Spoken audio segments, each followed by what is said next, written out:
코로나 사태가 장기화하면서 우려했던 중고등학생들의 기초학력 저하가 공식적으로 확인됐습니다. 지난해 학업 성취도 평가 결과로 나타난 건데요.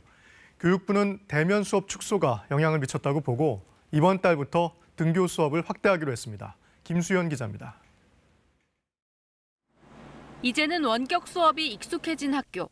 학생과 만나지 못하는 교사들은 교육의 한계를 실감합니다. 그래서 수업에 집중하다 보면 이 학생의 상황을 잘 모르고 또 이 학생한테만 또 집중을 하다 보면 수업이 또 진행이 안 되고 그러다 보니 이제 그 사각지대에 있는 학생들의 돌봄이 잘 이루어지지 않는 부분이 있는 게 아닌가.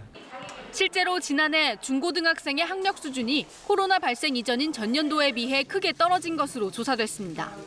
중학교 3학년과 고등학교 2학년의 주요 과목 학업 성취도를 평가한 결과 중학교 수학을 제외한 모든 영역에서 기초 학력에 미달하는 학생의 비율이 유의미하게 늘었습니다.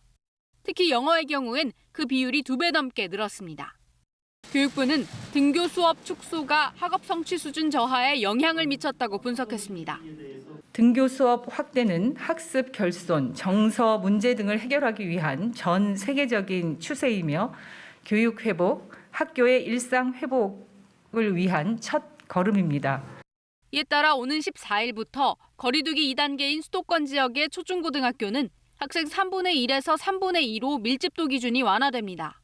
실무교육이 필수적인 직업계 고등학교의 경우 거리두기 2단계에서도 전면 등교가 가능해집니다.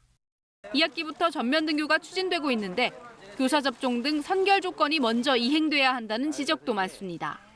학생 교직원에 대한 백신 접종 확대, 그리고 과밀학급 해소, 그리고 학교의 방역 지원 인력 확충 이런 것들이 선결돼야 된다고 봅니다. 교육부는 방역당국과 협의를 거쳐 이번 달 중순까지 2학기 전면 등교의 구체적 계획안을 확정해 발표할 계획입니다. KBS 뉴스 김수연입니다.